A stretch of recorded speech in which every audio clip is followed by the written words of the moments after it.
In today's climate, nothing will make you a more accurate or confident shooter than Crimson Trace laser sighting systems. Get the immediate, decisive advantage of the world's only grip-integrated laser sights today. Shoot better, stay safer. Crimson Trace.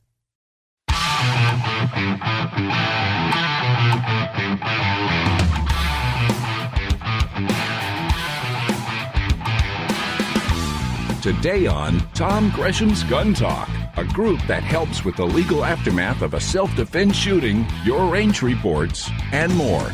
To be on the air with Tom, call 866-TALK-GUN. Now, here's Tom.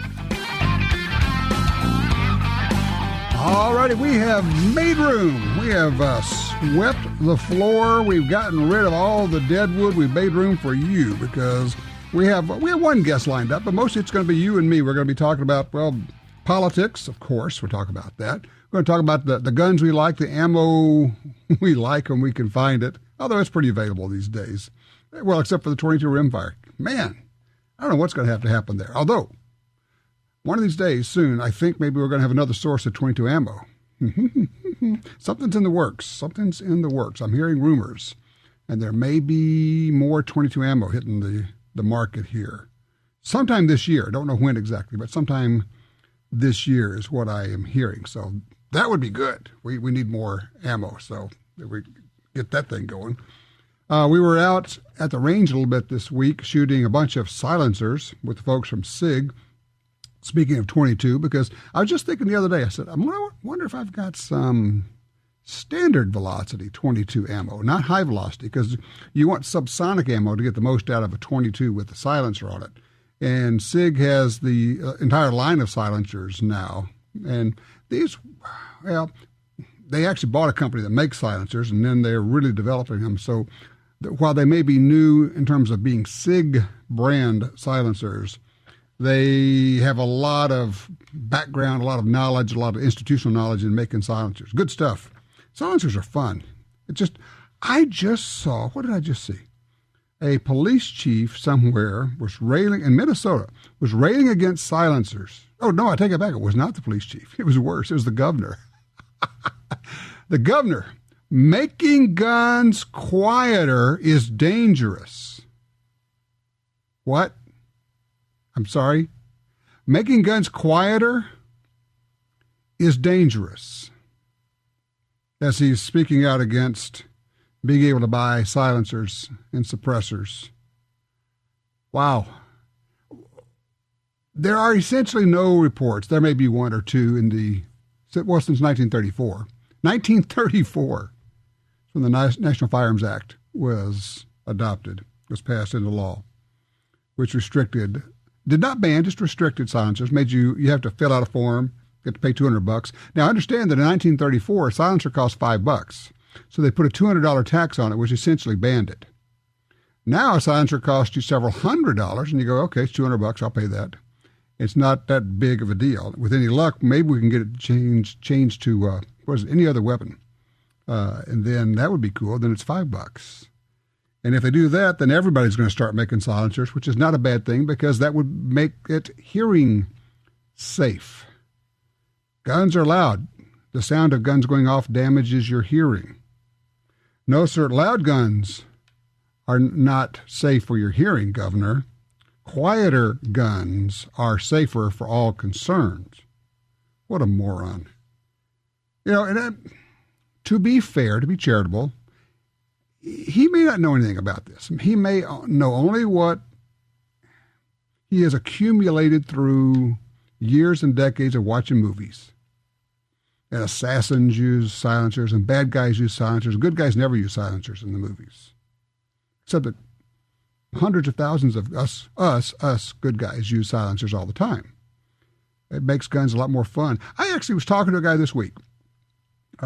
He was at the range this past week in Texas, public shooting range, and he said all but two of the people on the line were shooting silencers. And it's kind of like the two guys who don't have silencers, everybody's looking at him going, come on, man. I mean, your guns make a lot of noise here. Come on, give us a break. It's kind of interesting what happens if everybody starts using them, you're going, this is really pleasant. This is nice. if you don't have a silencer, you might want to consider doing that. It's legal in most states, and we're working on getting it legalized in a lot more states. By the way, it's the last week for you to enter for a chance to win the Rock Island Armory, the Arms Corps Rock Island Armory Grand Prize. It's a TCM Rock Island Ultra single stack and 22 TCM/9mm. You get a couple of extra mags, you get 100 rounds of TCM ammo. All you have to do is go to guntalk.com/win. Real easy. guntalk.com/win. We'll get you in there. We're going to have a lot of calls today. Let's start it off with Bill on line 3 out of Liberty, Missouri. Hey, Bill, thanks for calling. How you doing? Hey, Tom, thanks for taking my call. I just wanted to run something by you, get your opinion on it, which, I mean, don't misunderstand me. I am absolutely 100% for training. I mean, I wear a seat belt, but I don't think that the government should tell me that I have to. And they're talking about that they're wanting to get this state constitutional carry. And there's a lot of firearm trainers that's wanting to get a law passed that if you don't get training, then if an accident happens, you can be charged with second-degree murder. So what's your opinion on that? I have a very low opinion of that. What I am seeing in some places that... And look, I get the concern. People say, well, you need to have training, so shouldn't we require training? I agree that you need to have training. It would be good to have training, but it is, in fact, a constitutional right. So having to raise your hand and say, Mother, may I, and ask permission and take a state-mandated course to exercise a constitutional right is simply wrong. Unfortunately, what I have seen in state after state is not all, don't get me wrong, don't get your feelings hurt if you're a concealed carry instructor. But some carry instructors are looking at this and saying, wow, I'm going to lose my business over this. And I get it. They may be right. And so what they do is then they're throwing up the scare tactics, which feeds into the hands of the gun control forces. And they're saying, well, if you let this happen, who knows what's going to happen? We're going to have shootouts everywhere. Now it sounds like the gun banners when we brought in concealed carry in the beginning. And now we've got concealed carry instructors playing the role of gun banners. It's a bizarre situation, and I guess it's one of those, depends on whose ox is getting gored in this one.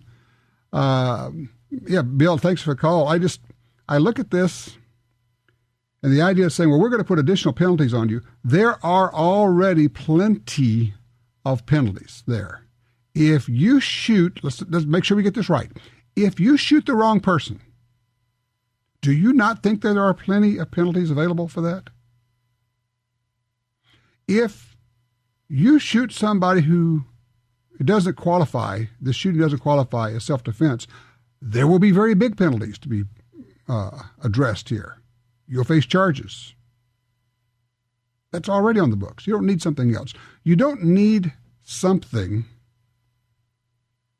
that's going to frighten people into getting training. And that's what we're talking about here. We're saying, well, let's put some big old teeth into this, and we'll frighten people away from constitutional carry. And for those who, God, it seems like we circle this thing all the time. For those who want to say, well, yeah, but people who haven't had training, well, they're just liable to go off crazy. Really? In what state has that happened so far? We have a number of states now where we have what we call constitutional carry. You do not have to say, Mother, may I? You do not have to ask permission. You don't have to have a permit to carry concealed or openly. You can just carry a gun, and people do. And they don't have accidental shootings, negligent shootings, shooting the wrong people, mistaking who's trying to, look, you kind of got it figured out who's trying to rape you, who's trying to kill you. Now, I think an educational campaign is not a bad idea. It's a good thing. But I have a problem. I'm trying to be careful here because I'd like to say what I'd like to say, but I have a problem with concealed carry instructors who say, they're looking at it and going, wow, people aren't going to be required to take my class. I'm not going to be state sponsored. I'm not going to have the state requiring people to use my business. I would bet that an awful lot of people who are concealed carry instructors don't like the idea of the state requiring or providing subsidies for businesses. Wonder if they would ever see it that way. I tell you what, in about 15, 20 minutes, we'll be talking to an expert on this. We'll talk about what happens if you do get into a shooting, the aftermath, and how you can protect yourself. We'll get into that. Tell you what, we'll take a quick break here. When we come back, we got David lined up, and you could join us. All you have to do is call us 866-TALK-GUN. 866-TALK-GUN. Get you in here. In the meantime, I'm Tom Gresham, and we're going to keep talking about guns for the next 3 hours or so. You can be a part of it. Oh, yeah, send me an email also, tom@guntalk.com. That'll get you in there. And, of course, we're over on Twitter, @GunTalk on Twitter, if you'd like to join that conversation. Lots of ways to get involved. Be right back with more Gun Talk.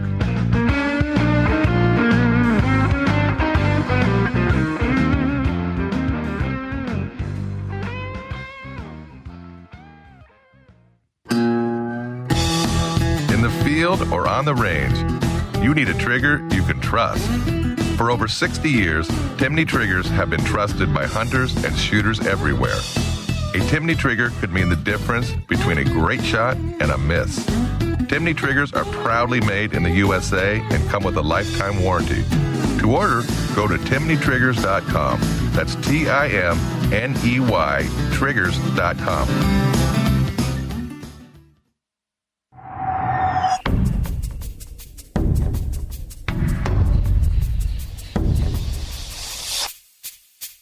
The Smith & Wesson Bodyguards. Carry more comfortably, walk more confidently. When it comes to personal protection, nothing beats a Bodyguard. Choose the lightweight, compact, and concealable Bodyguard 380 pistol or the Bodyguard 38 revolver, both with a built-in laser sight. The Smith & Wesson Bodyguards. Carry more comfortably, walk more confidently. You got your carry permit, and that's good. But you know you could use more training. Get the DVDs, which have what you need. Springfield Armory presents Concealed Carry 1 and Concealed Carry 2 with Battle Group. Learn specific concealed carry skills from Top Gun fighting trainers. Get trained. Be prepared. This really is life and death. ShopGunTalk.com. That's ShopGunTalk.com. Everyone knows that dry fire practice can make you a better shooter. Make it count with the Score Time Laser Trainer Target from LaserLight. Use your own gun with LaserLight Laser or the LaserLight Trigger Time Laser Pistol to get great practice and have fun doing it. It's like an electronic dartboard target for your gun with scoring, timer, and shot display. To see more, go to laserlight.com. That's laser, LYTE.com.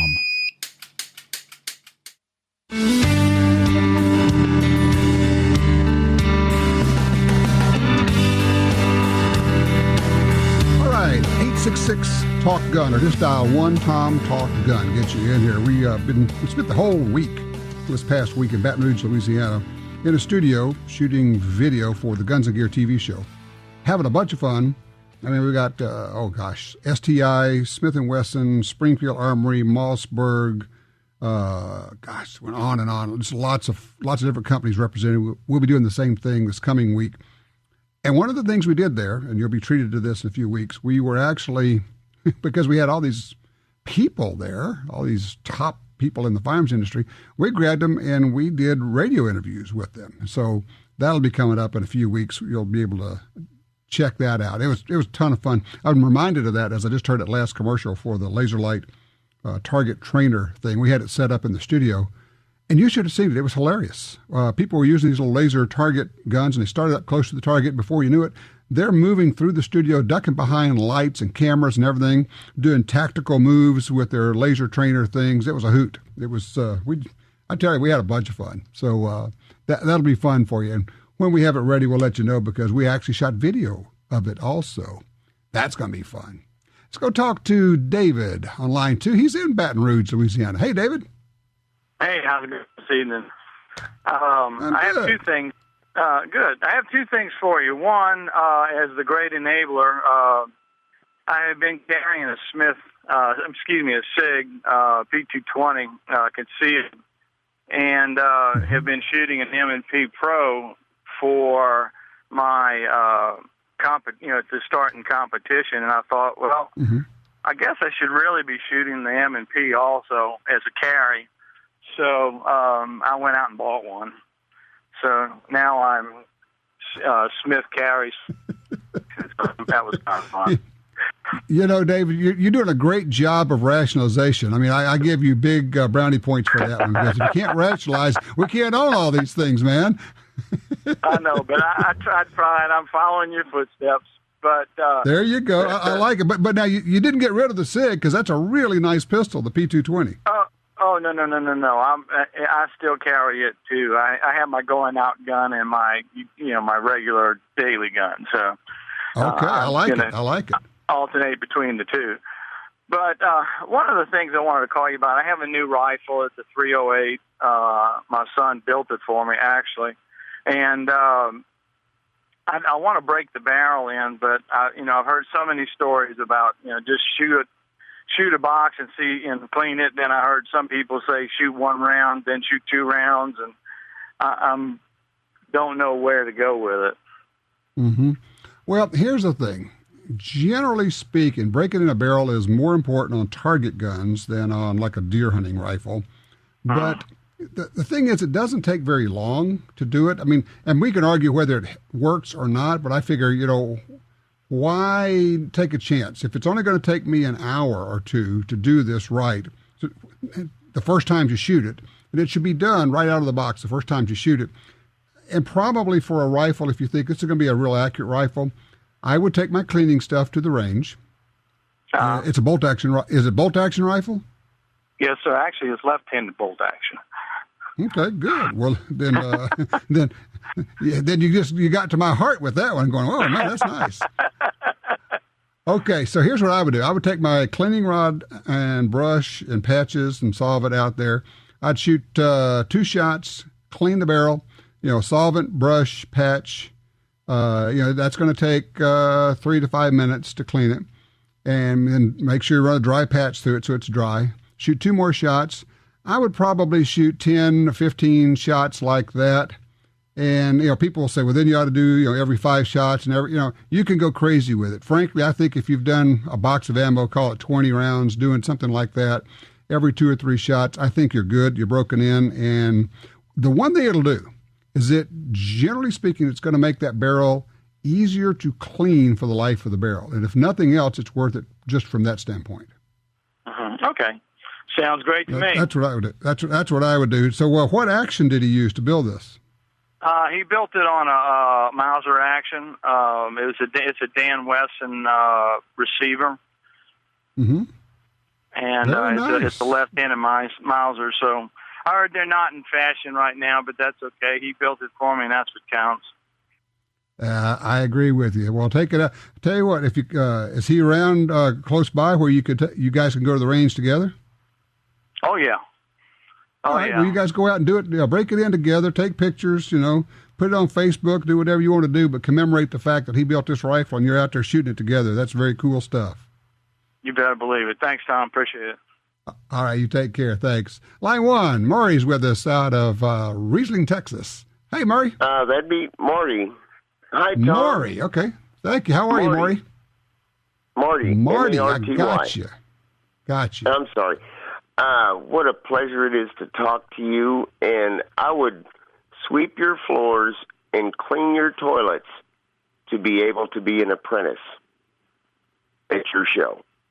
That being aside, I would love your job. You have been blessed.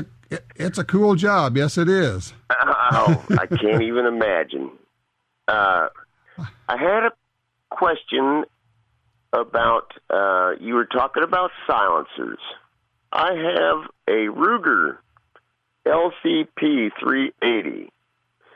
And if people don't want to talk about noise damage, that is the loudest son of a gun I have ever shot.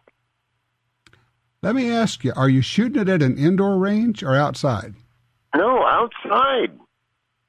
And you're wearing hearing protection? I went shooting, and I missed most of my daughter's graduation because I couldn't hear it. Are you wearing hearing protection? Move, and all I heard was ringing. Hey, Marty, what kind of hearing protection are you wearing? Well, at that point, I wasn't wearing any. Well, then you have no sympathy from me. I'm sorry? No. I say you have no sympathy for me. I'm sorry. Everybody knows you wear hearing protection. You never pull a trigger without wearing hearing protection. What are you doing? Understand. Yeah, well, I had just got the gun and had to go shoot it, and I didn't do the right thing. Okay, well, this is not a here's the thing. It's not a particularly loud gun. The LCP is not very loud. It's a 380. But all handguns are loud if you're not wearing hearing protection. All right, here's my advice to you. First of all, go out and buy a box of like 100 of those foam hearing protection, those foam earplugs, and get you some little Ziplocs and put a dozen of them in the glove compartment of your car and your truck, a dozen of them in your range bag, a dozen of them in your gun case, and anywhere else you can stash them.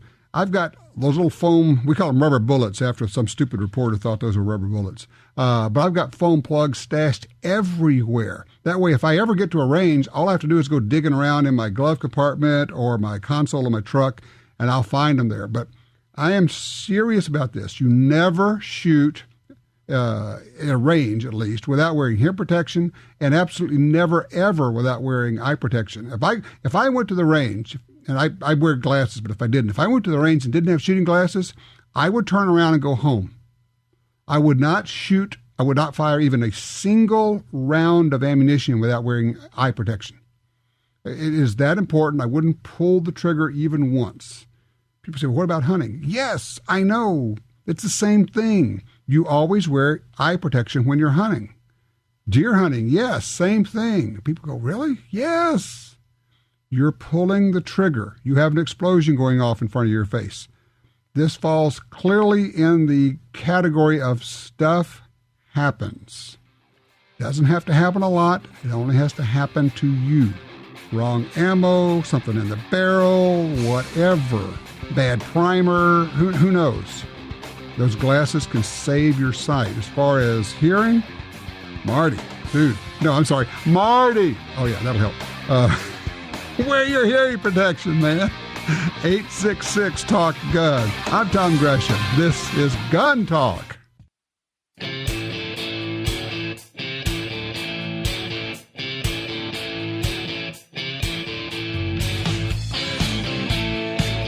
Covering all aspects of gun ownership every week on this fine radio station. You're listening to Gun Talk with Tom Gresham. Easy peasy to get in here. 866-825-5486 or just dial 1-TOM-TALK-GUN. That'll get you there. Also, you can shoot me an email, tom@guntalk.com. We're looking for your range reports. What have you been out shooting? What have you tried that you liked? Have you seen anything? Seen the news of any new guns? And they're kind of got you thinking, I want to get one of those. Just wondering what type of gun really gets you going out there. So, here's one that's interesting. Email from Larry. It says, I thought you'd like to see this. I'm at the University of Iowa hospitals where my daughter is a cancer patient. I tried accessing your website, that's the guntalk.com website, using their Wi-Fi to find the following. Access to this website has been blocked to ensure a positive and safe environment for all guests of the University of Iowa hospitals and clinics. The requested URL host is www.guntalk.com, which has been categorized as weapons.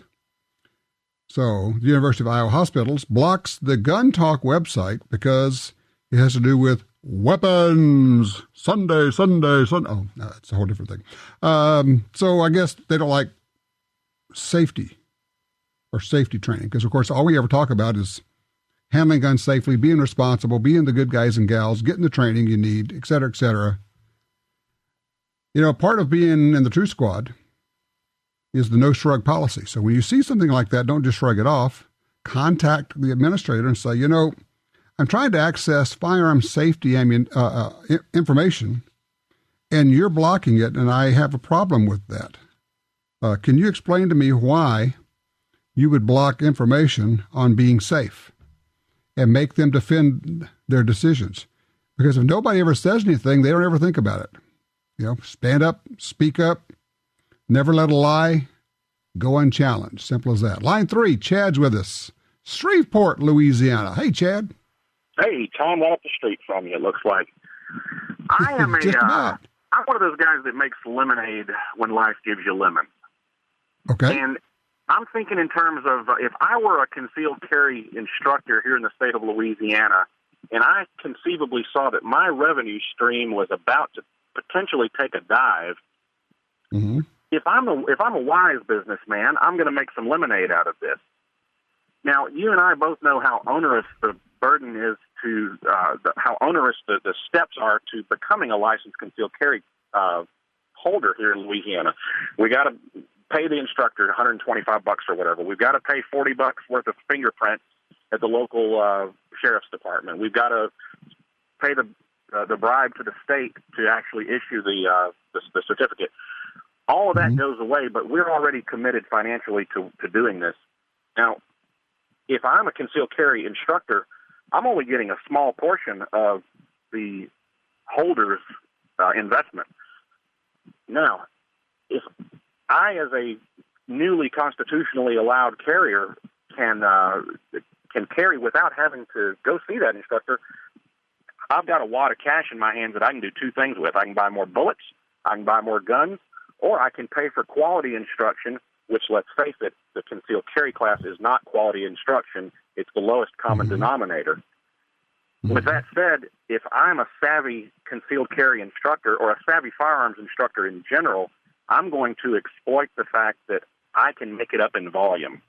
I don't have to just serve the folks that want to jump through the hoops, that want to make the large financial investment in becoming licensed. I now can serve every Tom, Dick, and Harry that has a gun, and I can advertise my services attractively that makes somebody want to come in and spend a few dollars with me. I might not get $125 a head. Let me guess, Chad. You're a businessman, aren't you? I'm a businessman, but I'm not a CCW instructor. I understand, but you look at this the way a businessman or a businesswoman should look at it. You say, okay, things are changing, things are in turmoil, there's a little bit of chaos, and smart business people look at that and go, there must be opportunity here to make money. Where is that opportunity? How do I realign myself? How do I reinvent myself? How do I set my business up to take advantage of all these people who are going to start carrying and who may or may not know that they need training, but there's a way for me to get that message out there. And I'm with you. I think it's an opportunity. But, of course, and look, I'm just going to be real harsh about it. A lot of places, you got concealed carry holder instructors who say, hey, the state's going to send me enough people here. I'm going to make a nice little sideline living. And I don't really have to run a business with all of the marketing, outreach, et cetera, and that it's a different business model, I guess is what it amounts to. Whether or not, and some people will make the transition and some won't, just as when robotics come in, when anything changes in the business market, some will make the transition and survive and prosper, and some will not. But I do have and I appreciate your call, Chad, but I do have a problem with any concealed carry instructor saying, well, this is going to lead to more shootings or more accidents or more anything, when the track record is clearly out there for anybody to look at it, that it doesn't. And I guess I've got a long enough memory. To me, it smacks of the anti-gunners and what they said in state after state after state when concealed carry was introduced. They said, well, every fender bender is going to turn out to be a shootout. Well, that didn't happen. And now we know that constitutional carry does not lead to those problems. So can we please stop doing that? And if you're a concealed carry instructor, look at the silver lining in this and going, wow, there could be a whole lot of people who are going to be carrying here. And I don't have to have all of them. I can work off of a 1 or 2 or 3% of those. If I could get them in here, I can make some good money. And I can ramp up and have value added. I don't have to limit myself to what the state has told me. This is all you can teach, or this is what you must teach. Or believe it or not, you must spend an hour explaining what cartridges are. I mean, really. Some of the requirements for concealed carry instructors, and if you're an instructor, you know what I'm talking about. It's got to drive you crazy. You're going, how can I talk about cartridges and ammunition for an hour? Well, that's required. You have to do that.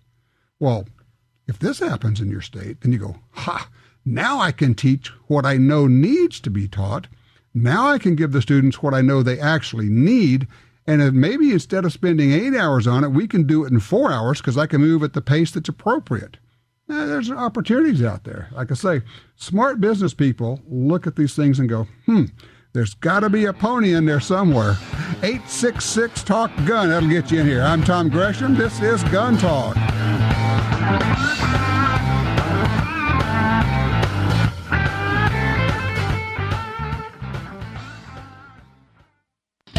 The XDM 3.8 Compact from Springfield Armory is 2 guns in 1. Use as your concealed carry gun with a compact magazine and use the extended magazine for home defense. Carry 13 rounds of 9mm in the compact magazine and a whopping 19 rounds in the extended magazine. To see the entire family of Springfield Armory XDM pistols, go to SpringfieldArmory.com. That's SpringfieldArmory.com. No matter what gun you have, you want it to hit harder, shoot faster and flatter, and be more accurate. You get all that with the ammunition from Double Tap. Double Tap's experts select the best bullets, then load them to higher velocities while keeping safe pressures. Shoot small groups. Shoot farther. Use custom hunting loads in your handgun or rifle. Even fire 2 projectiles with 1 shot. DoubleTapAmmo.com. That's DoubleTapAmmo.com. The .45 Auto, also known as the 1911, is the standard other defensive pistols are measured against. No matter what pistol you carry, techniques developed around the 1911 are vital. You know you need training, and you know your concealed carry class definitely was not training. Now Gun Talk presents an exciting DVD, Fighting with the 1911 with Tiger McKee. Tiger's unique training style will have you drawing, moving, shooting, and running your gun better, no matter what style pistol you prefer. At ShopGunTalk.com, you can order our DVDs of Tiger's instruction. ShopGunTalk.com also has a 2-DVD set, including Concealed Carry 1. Get both for the information you know you need. This really is life and death. ShopGunTalk.com has DVDs, books, and other essential gear. ShopGunTalk.com. That's ShopGunTalk.com. Are you looking for a place to shoot? The National Shooting Sports Foundation has a great website called wheretoshoot.org. It's the largest database of shooting ranges on the internet. It's also a great resource for shooters where you can find video tips, printable targets, and a lot more. Find it online at wheretoshoot.org. And while you're there, download their free iPhone app. That's wheretoshoot.org.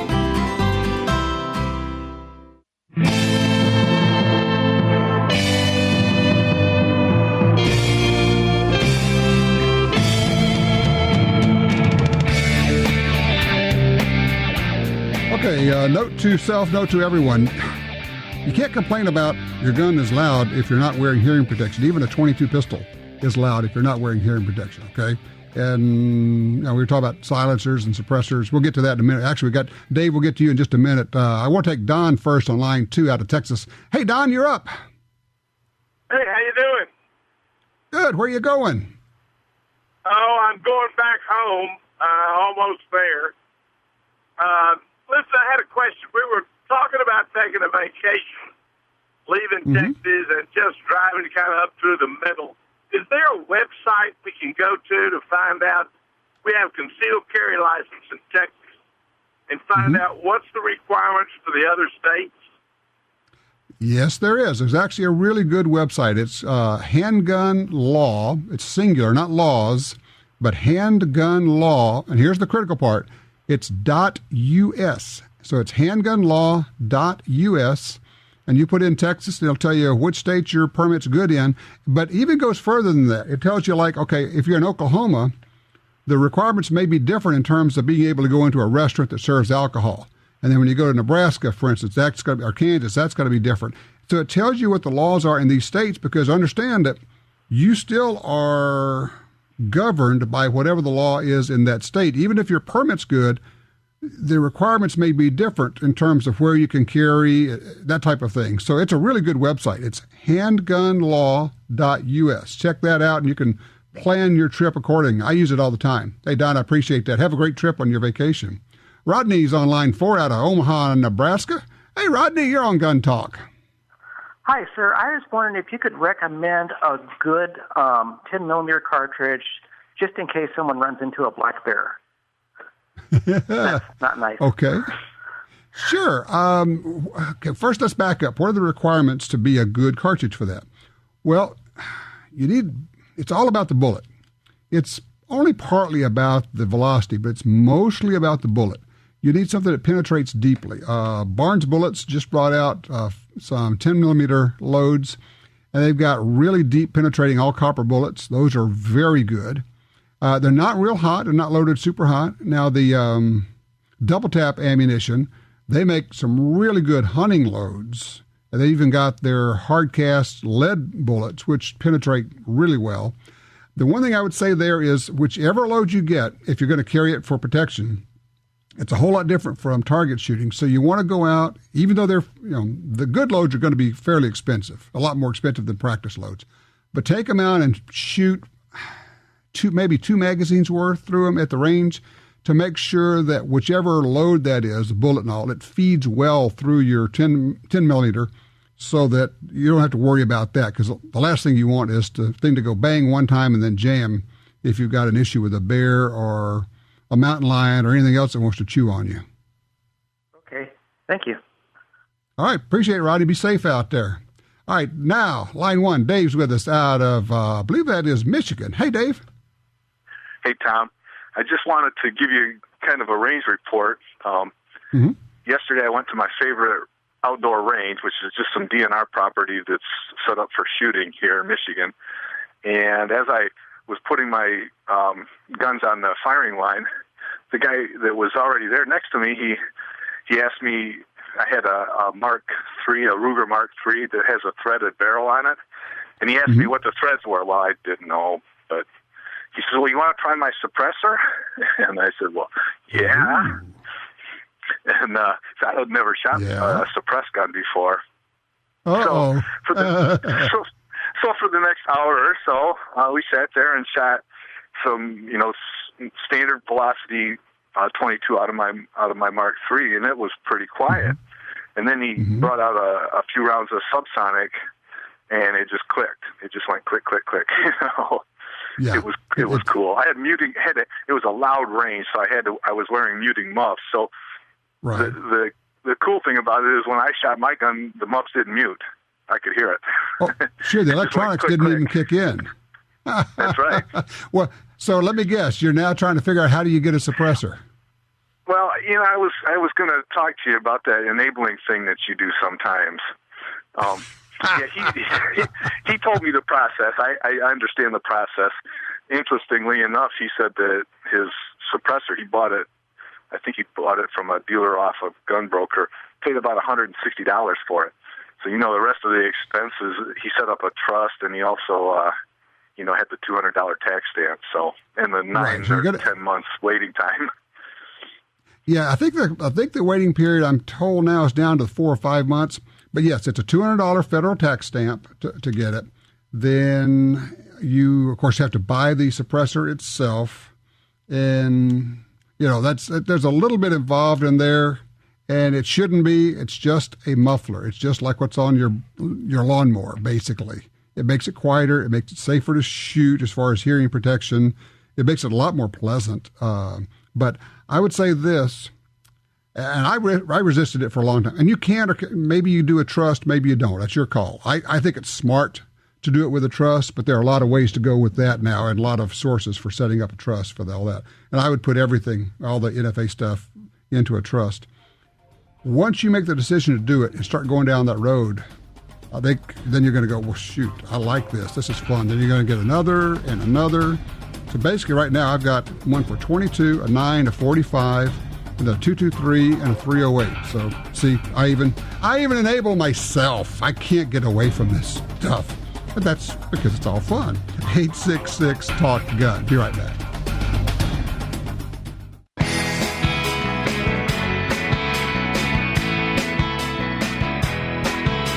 All right, back with you. 866 Talk Gun gets you in here. Line 3, Jeff is with us out of Navarre, Florida. Hey, Jeff, what happened when you went out shooting? Well, Tom, I'm going to give you a non-range report. Okay. And that sounds pretty odd, but the deal, I shoot at a local range here. I hang out with a group of guys occasionally here and there, and everybody's got their ARs and all this stuff, and basically we're a adult beverage kind of crowd.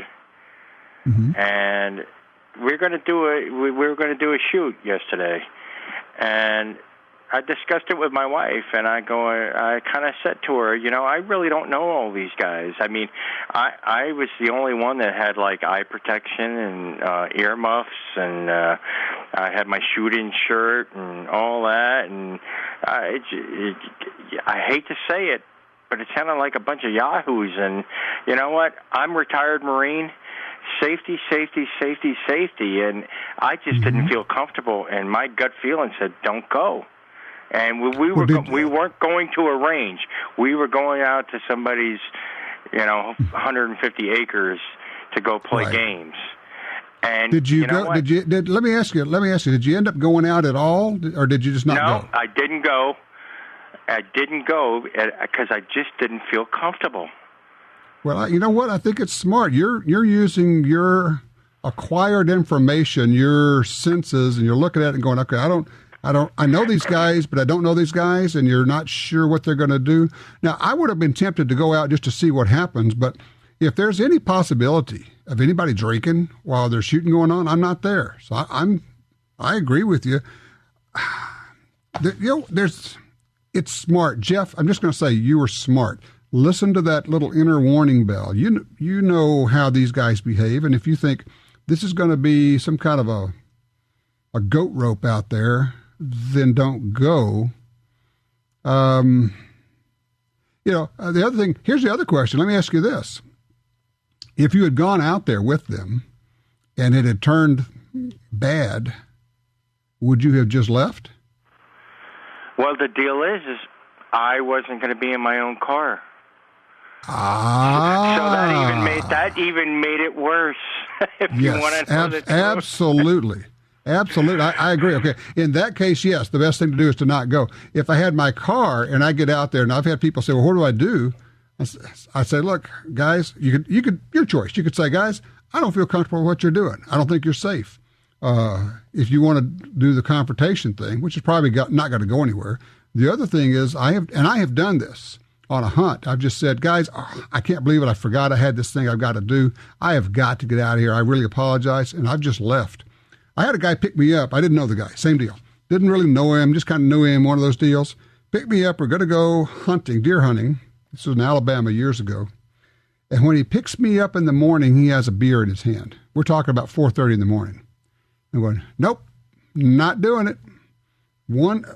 Our rule is real simple on shoots where I am. I don't care how big the shoot is. I don't care how small the shoot is. I don't care if you want to drink alcoholic beverages, but you're not going to drink when we're shooting. And we may have, a cooler of beer over there, and that's for after the shoot.